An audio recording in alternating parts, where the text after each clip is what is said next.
Hey everyone, it's Joey for Digital DJ Tips, and welcome to my third and final video on using Traktor's remix decks. In the first video, I showed you what a remix deck is. I also explained what remix sets are and what kind of hardware you need in order to take control of them. In the second video, I explained why you need to incorporate remix decks into your DJ performance by showing you 5 simple and practical ways to use them. If you haven't seen either of these videos, I suggest you check them out before proceeding. The links to both of them are in the description box below. In this third and final video, I'm going to explain how to use remix decks. I've divided it into 2 parts. In the first one, we're going to go through a very basic setup procedure. I'll show you how to enable a remix deck within Traktor, and I'll also show you how to set up your Traktor Control F1 controller. Now, if you don't have a controller like that, I'll show you how you can use a mouse in order to launch those clips. I'll also show you where you can download remix sets online in order to use them with Traktor's remix decks. In the second half of this video, I'm going to show you how you can make your very own remix set. I'll show you how you can load your own samples and loops into those cells, how to color code and organize them properly, and then finally, how to save them for later recall. As a bonus, I'll also share some preparation tips for remix sets in order to enhance your live performance. So let's get started. Alright, so let's go through the basic setup procedures for using Traktor's remix decks. As you can see over here, I have 2 Traktor Control F1s as well as a Traktor Control Z2 mixer, just like in the Mad Zach video, which I'm sure you've already seen. But truth be told, you don't need all of this gear in order to use a remix deck. So I'm going to take out the ones that I don't need and just keep one controller.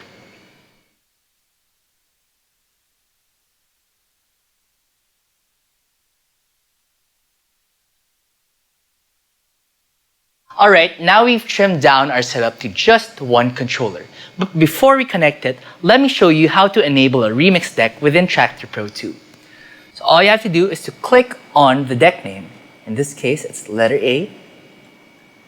Click on it and then choose Remix Deck.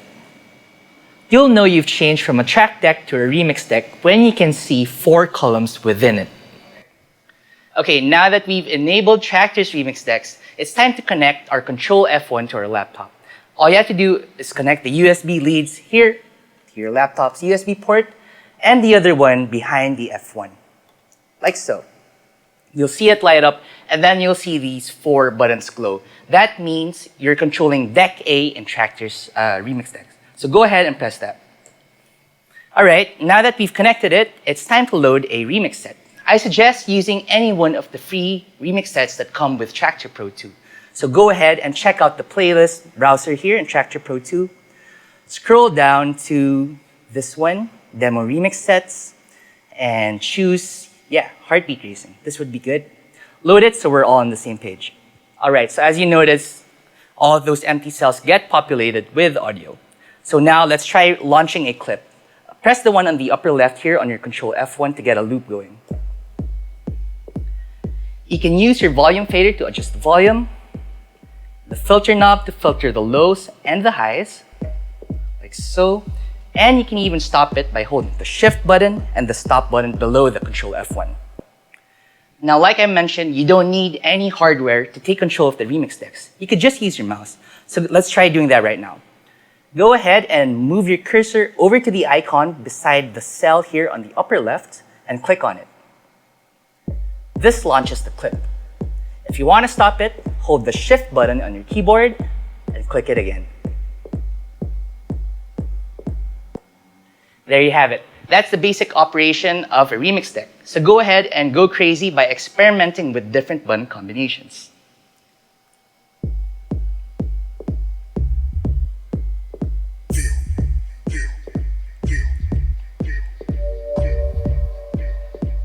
You'll notice that you can only launch 1 clip at a time per column, but you can launch as many as 4 clips in a row.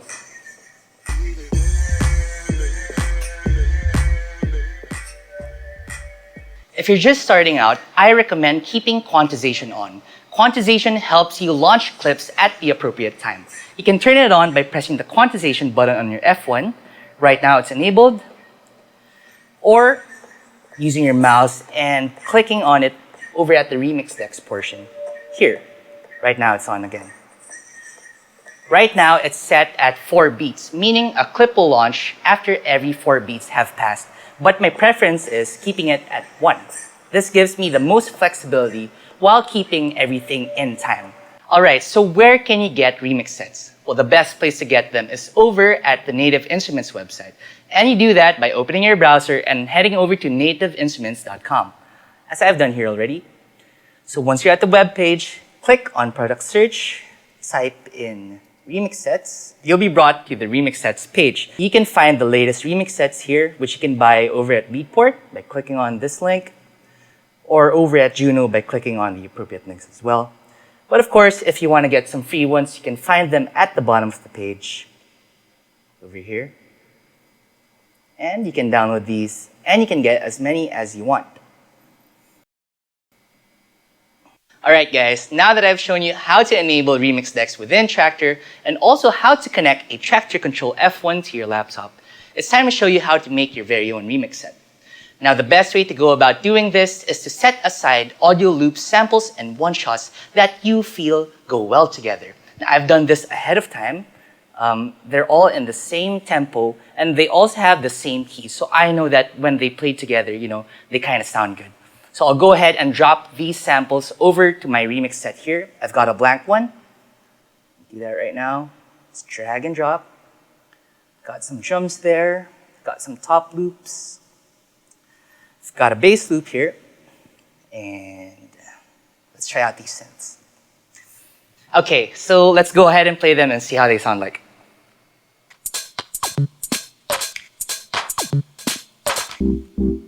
Okay, now if you notice, after playing them, when the audio file is done, they stop playing. That's because they're not set as loops yet. If you want to do that, the easy way to go about doing it is to press the type button here on your Traktor Control F1. As you can see, it changes to a blue color. That means it's a one-shot, so go ahead and press them so they turn green. That makes all of them loops. So press type again, and let's go ahead and stop that. And then one other way of, making it easier for you to play these during a performance or in a dark club is by changing the colors of these clips. Now you do that by holding the shift button, pressing reverse, and pressing the cell that you want to change. So let's say it's this one. I want to choose for example, red color. So that changes to red here on the F1 and over at the Traktor screen as well. So let's go ahead and change the colors for all the other tracks. So now, let's get out of the color choosing mode. Whenever I play them, I can see all the colors that I've chosen. So it's a lot easier for me to, figure out which track I'm playing next or which clip I'm playing next instead of just going blindly and, pressing buttons all at the same time. Okay, so now that's done, I'll also show you how you can save this remix set so you can recall it whenever you want.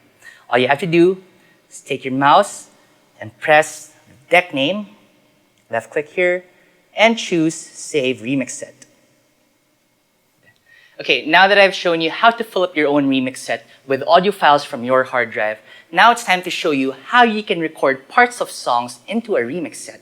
Well, you don't need to launch a separate digital audio workstation to do that. You can do everything within Traktor Pro 2. Here's an easy way how to do it. First off, load the track that you want to sample over to an empty deck. I have this one called We Find Deep over on track B. Let's say I want to get a drum loop going. I have one here. And then let's say I want a bass. And finally, a vocal sample. When she spins, we see deja vus. So I want to get all of those parts from this song. And I've already placed cue points. The reason being, whenever you place a cue point over here, and you launch the capture mode over to Traktor Control F1, it collects a certain amount of bars over to your remix set. So you can specify that by pressing the capture button, setting it to the proper deck. In this case, it's deck B. And then as you can see, it changes into a number. 4 means 4 bars. So let's say I want to get 8 bars. Let's push this encoder to the right, and I got 8 here. Then I press an empty cell, which will record 8 bars starting from the cue point over to the remix set. So let's try that right now. There. Let's exit capture mode by pressing it again. And let's hear the cell that we just captured. There you go. That's the first 8 bars starting from the cue point that we already assigned earlier. Let me stop that right now. Okay, now let's say we want to get the bass line that we have here. That one. So let's go to cue point number 2. Click on it. And then enter capture mode again. Set for 8 bars. And press an empty cell. Let's use this one over here. All right. Exit capture mode. And let's hear it. So there you have the bass line. All 8 bars of it. All right. Now finally, let's stop that. And let's go on over to our vocal sample over here in the last part. Again, press capture mode. I want 8 bars and press an empty cell. Let's use this one here on the right side. Exit capture mode and audition if it properly captured it. When she spins, we see deja That sounds good. vus. Let's stop it so it's not confusing. Let's change the color. Let's change this one to blue and maybe this one to pink. Okay, exit color mode. So there you go. That's an easy way of getting parts from other songs that you have in your library and bringing them over to the remix set environment. So you can trigger all of these separate parts whenever you're performing live. All right, now I want to share with you some set preparation techniques because let's face it, you don't want to turn up at the gig not knowing what you're going to play. So what I recommend is you get a piece of paper or in this case, get a nice big whiteboard like I have in here. So the first step that you're going to want to do is you're going to want to name these individual tracks in your remix deck or on your Control F1. So we have 4 over here and let's name them accordingly. Let's press the first button. Obviously, this is a drum, so let's write that down. Drums. Next, okay, we got a bass line over here. Got your vocal sample on track 3. And lastly, I think this is a synth. Yeah, there you go. So, this is a simple way of laying out right before your very eyes what these tracks actually contain. Now, of course, this could change from page to page depending on what kind of remix set you're using or the way you created the remix set. So it's really important that you write it down so you kind of get a bird's eye view of what you're dealing with. What I also like to do is called song segmentation. As you can see, we have 4 rows of buttons here. So what I like to do is I like to name the first one intro. And I like, of course, name the rest. So let's see what these sound like. I think this is like my intro 2. And let's call this a verse. Of course, you can call it anything you want. Depends on the naming convention that you're using. Let's call this one the break. Okay, let me stop the music first. All right, so from this, you can have like a nice, clear view of what the first page of your remix set looks like. You know where the drums are, where the instruments and vocals are placed, as well as what each row corresponds to. Now, this is fine if you're doing some basic stuff, like if you're playing everything all in one row, However, sometimes you do want to get a little bit more complex when it comes to a live performance. Let's say you want to do like the drum here on the second row, coupled with the bass line in the third row, with a vocal sample in the first row, and a synth somewhere here at the bottom. So, when you have something like this, of course, this naming convention here, it doesn't really make sense anymore. That's where I like to use what I call grid logic. Let me stop this first. Imagine this 4x4 grid here on the side. Let me draw it for you. All right. So, 1, 2, 3. Sorry, it's a very uneven grid, but you get the idea. All right. So here on the x-axis, let's call these the numbers. So it's 1, 2, 3, and 4. And over here on the y-axis, we'll call these the letters. So it's A, B, C, and D. Okay, now having a grid like this enables you to give specific names for each button on a remix deck. So let me just fill out the grid for you.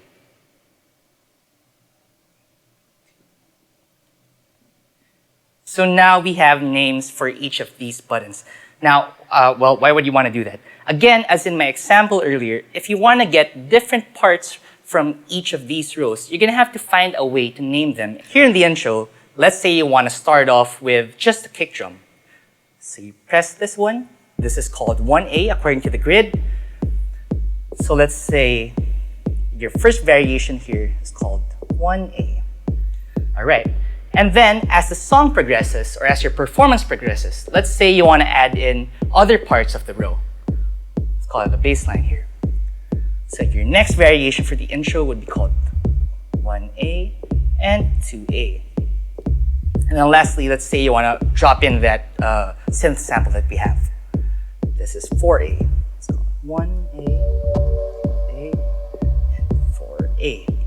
So there, now you have this little key that you can refer to whenever you're performing. So you know that, whenever you're going to start the song and the intro, it starts off with like, just the kick drum, and then you bring in the bass line after a few bars, and, finally bring in your synth sample. Now that's how the intro goes. Now let's say you want to move on to the verse. So let's write that down. Verse. So obviously we'll be coming from the last line of the intro, which contains these 3 pads. So let's say for the verse, you want to use a different drum beat. Let's say you want to use the one in the second row, in row B. All you have to do is write it down here. B, 2A for the bass line, and 4A for the synth. And now you know that the verse starts off by changing the drum pattern, which is here on the second row. Now let's say you want to bring over the bass line and bring in a vocal sample as well. So let's see how that sounds like. Let's say this is the way you want your verse to sound. So now you just have to write it down. It's 1B for the drum beat, 2B for the new bass line, which is on the second row, 3B, which is the vocal sample, which we've just introduced in this portion of the song. And finally, we're still using the same synth pad here on the first row, so we'll call that 4A as well. There, and and so on as you go along your song. And sometimes, like if you want to introduce like a bit of a break during the verse, you can just go ahead and write it down. The break for the drum is on this row. Let's say you want to do this one. So all you have to do is write it down. 1D, 2B, 3B, and 4A. Now, we have a written representation of what a break during your verse looks like, and so on and so forth. You get the idea. You can also organize your samples and clips according to color, like I mentioned earlier. So what I like to do is, I like to have my drums color-coded according to how much energy they have. So let's say this first one here is pretty soft, gets a bit harder, and now we have this full energy drum loop here, which leads to the breakdown. Let's stop that first. So what I do is I hold shift and press reverse, which engages the color function. Now what I like to do is I get one color family from light to dark, and I just choose accordingly. So let's say I get this orange one here. The next button, the next color, next one. Now remember, that button was the one with the hardest kick drum, so I'll choose the darkest. And for the breakdown, I'll choose the lightest. Hold shift and reverse again to exit. And now I have these color coordinated buttons.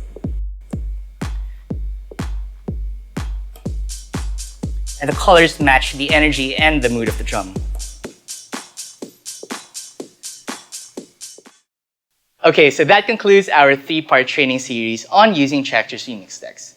I suggest that you head on over to the Native Instruments website, which has more intermediate and advanced training in case you want to take it a step further. Head on over to digitaldjtips.com for the full training article. My name is Joey. Thanks for watching.